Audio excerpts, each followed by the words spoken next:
আসসালামু আলাইকুম dear students, আশা করি সবাই খুব ভালো আছো। অনলাইন ক্লাসে তোমাদেরকে স্বাগত জানাচ্ছি। তোমাদের সাথে আছি আমি বুশরা রহমান।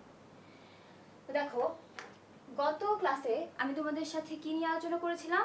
সেন্টেন্স নিয়ে। সেন্টেন্সের দুটি প্রকারের সংজ্ঞা আমরা শিখেছিলাম এবং উদাহরণ সহ। আজকে আমরা বাকি 3 প্রকারের সংজ্ঞা শিখব। আমরা কিন্তু জানি সেন্টেন্স 5 প্রকার। সেন্টেন্স 5 প্রকার: assertive sentence, interrogative sentence, imperative sentence, optative sentence এবং এক্সক্লামেটরি সেন্টেন্স। গত ক্লাসে আমি তোমাদের সাথে অ্যাসার্টিভ সেন্টেন্স কাকে বলে এবং ইন্টারোগেটিভ সেন্টেন্স কাকে বলে এগুলো নিয়ে আলোচনা করেছিলাম। আজকে আমরা ইম্পারেটিভ সেন্টেন্স কাকে বলে, অপটেটিভ সেন্টেন্স কাকে বলে এবং এক্সক্লামেটরি সেন্টেন্স কাকে বলে সেটা নিয়ে আলোচনা করব। তো তোমরা সবাই আমার সাথে সাথে খাতায় লিখবে। প্রথমেই আসি হচ্ছে ইম্পারেটিভ সেন্টেন্স। দেখো, এটা 3 নম্বরে, তাই না? প্রথমেই আসি হচ্ছে ইম্পারেটিভ সেন্টেন্স। তোমরা নিশ্চয়ই বানানগুলো খুব ভালো করে শিখে নিয়েছো। I am im per par ative imperative sentence.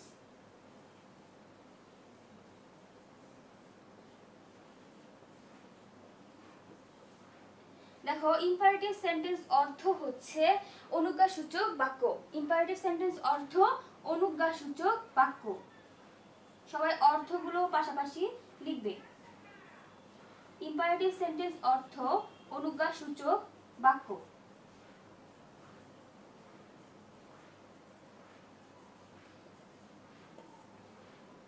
সবাই 6টি জিনিস মনে রাখবে।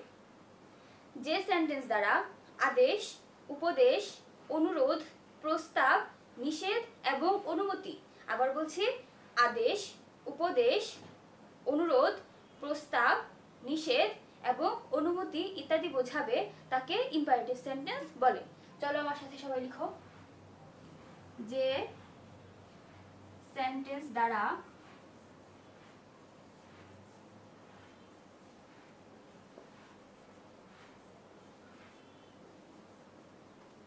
আদেশ,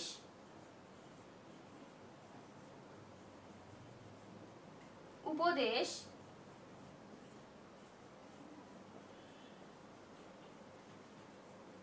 অনুরোধ,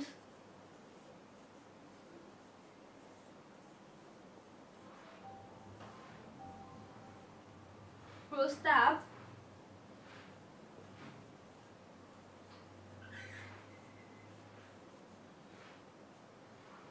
নিষেধ,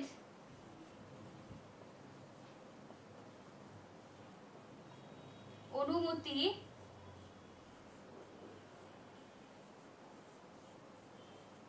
ইত্যাদি বোঝায়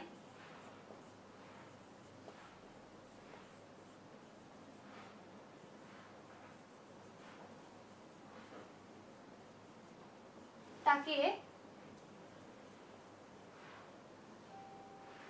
ইম্পারেটিভ সেন্টেন্স বলে।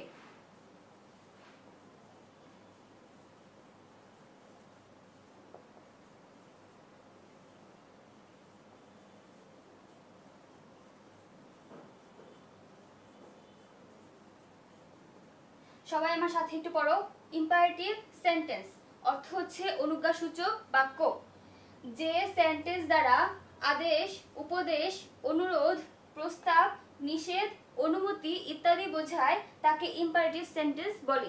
তাহলে দেখো, আমি কিছু উদাহরণ দিচ্ছি। দেখো, একটি উদাহরণ লিখছি এখানে, যেটাতে তোমার অনুজ্ঞাসূচক কিছু বোঝাবে।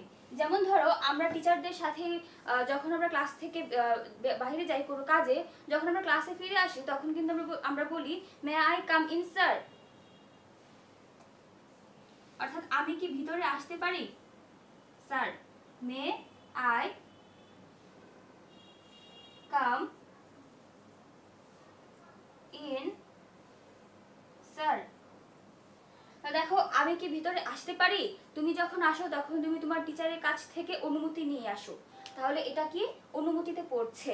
তাহলে অনুমতিতে পড়লে আমরা কোন সেন্টেন্স বলবো? এটাকে বলবো হচ্ছে ইম্পারেটিভ সেন্টেন্স।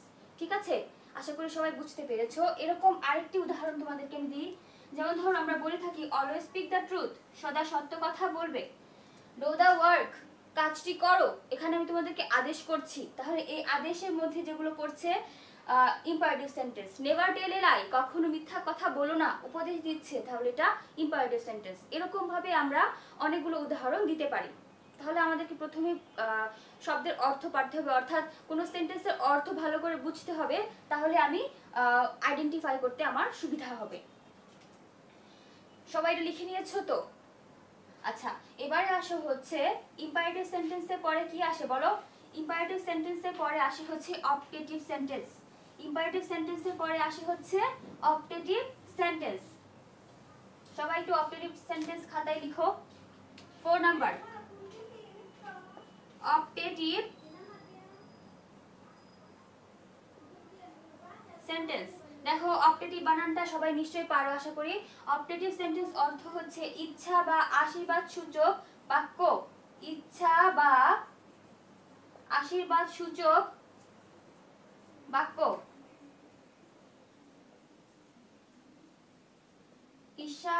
ইচ্ছা বা আশীর্বাদ সূচক বাক্য। দেখো যদি আমি এটার সংজ্ঞা লিখতে চাই তাহলে কিভাবে লিখবো? তাহলে আমাকে যে সেন্টেন্সে ইচ্ছা প্রকাশ করব কিংবা আমাকে আশীর্বাদ বা দোয়া অর্থে বোঝাবে সেটা হবে কি সেন্টেন্স? Optative sentence. তাহলে আমরা সংজ্ঞাটা কিভাবে লিখতে পারি? সবাই আমার সাথে খাতায় লিখো। যে সেন্টেন্স দ্বারা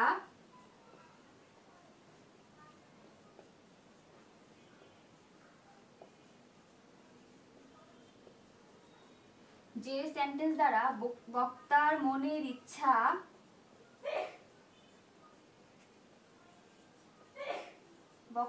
মনের ইচ্ছা বা আশীর্বাদ প্রকাশ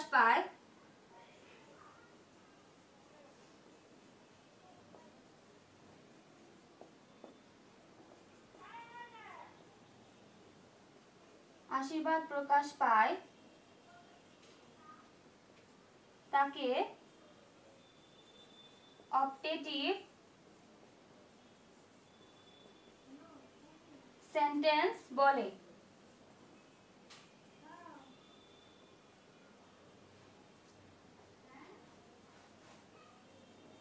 তাহলে সবাই আমার সাথে আবার পড়ো।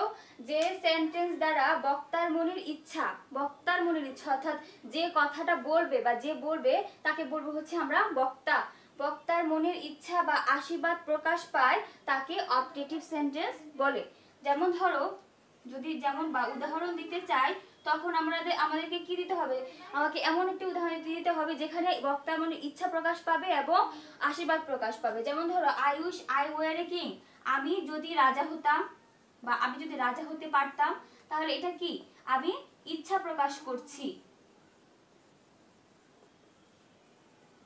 আমি যদি রাজা হতে পারতাম, তাহলে এটা আমার ইচ্ছা প্রকাশ পাচ্ছে। ইচ্ছা প্রকাশ পেলে এটা কি সেন্টেন্স হবে? এটা অপটেটিভ সেন্টেন্স হবে।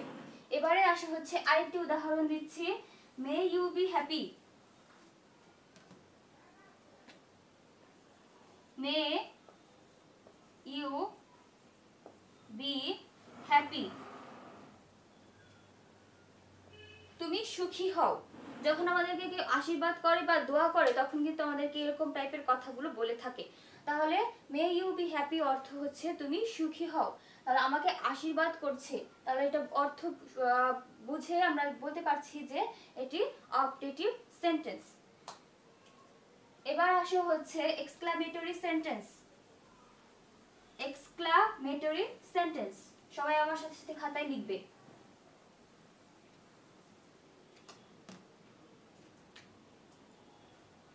5 নাম্বার EXXCLA ক্লা, MA May, TO to, RY রি। এক্সক্লামেটরি সেন্টেন্স অর্থ হচ্ছে বিস্ময়সূচক বাক্য। এক্সক্লামেটরি সেন্টেন্স অর্থ বিস্ময়সূচক বাক্য। দেখো অর্থটাও সবাই লিখবে পাশাপাশি।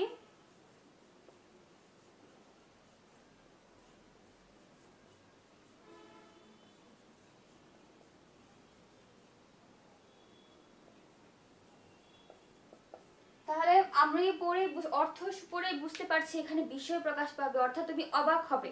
অবাক হওয়া অর্থে বোঝাবে। তাহলে যেটা অবাক হওয়া অর্থে বোঝাবে সেটা কি সেন্টেন্স হবে? Exclamatory sentence. তাহলে আমরা যদি সংজ্ঞা লিখতে চাই কিভাবে লিখবো? যে সেন্টেন্স দ্বারা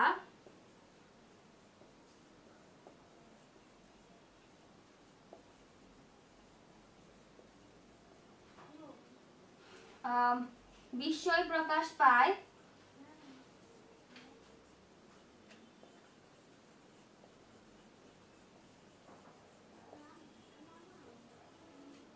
তাকে এক্সক্লামেটরি সেন্টেন্স বলে।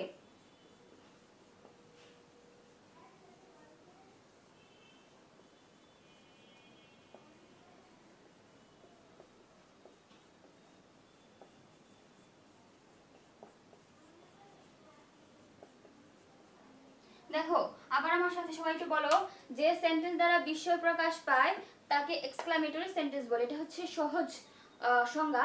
তোমরা যদি এটা ছাড়াও যদি অন্য কোনো সংজ্ঞা শিখে থাকো তাহলে কিন্তু হবে। আচ্ছা, এবারে আসি হচ্ছে উদাহরণে। সবাই একটু মনে রাখবে, এক্সক্লামেটরি সেন্টেন্স চেনার একটি উপায় হচ্ছে অবশ্যই আমাকে এক্সক্লামেশন মার্কস থাকবে। এক্সক্লামেশন মার্কটা থাকার অর্থই হচ্ছে এক্সক্লামেটরি সেন্টেন্স। তাহলে যদি আমি কোনো একটি উদাহরণ দিতে চাই, যেমন ধরো hurray, we won the game.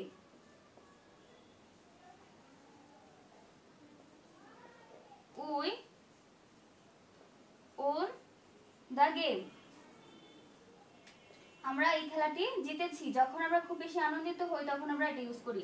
দেখো এখানে এই চিহ্নটা আছে এবং আমার বিস্ময় প্রকাশ পাচ্ছে, তাহলে এটা কি সেন্টেন্স হবে? এক্সক্লামেটরি সেন্টেন্স হবে। আরেকটি উদাহরণ আমি দিচ্ছি, তোমরা একটু সহজে ভালো করে বুঝতে পারবে। যেমন ধরো, what a beautiful bird it is. What a beautiful bird it is, এবং অবশ্যই এই চিহ্নটা থাকবে। কত সুন্দরী না পাখিটি, তাহলে এটা বিস্ময় প্রকাশ পাচ্ছে। এটার অর্থ হচ্ছে কত সুন্দরী না পাখিটি, বা পাখিটি কতই না সুন্দর। তাহলে এখানে বিস্ময় প্রকাশ পাচ্ছে, আর বিস্ময় প্রকাশ পেলে আমরা এটাকে বলবো হচ্ছে এক্সক্লামেটরি সেন্টেন্স। আশা করি সবাই খুব ভালো করে বুঝতে পেরেছো এবং খাতায় আমার সাথে সাথে অবশ্যই লিখেছো। এখন তোমাদের ডায়েরিতে পড়া থাকলো হচ্ছে ইম্পারেটিভ থেকে এক্সক্লামেটরি সেন্টেন্স পর্যন্ত কাকে বলে এবং সংজ্ঞা সহ উদাহরণ লিখবে। কাকে বলে সংজ্ঞা সহ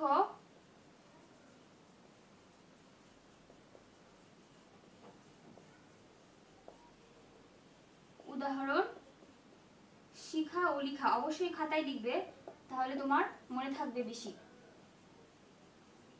এটা তোমাদের ইংরেজি পড়া আজকের।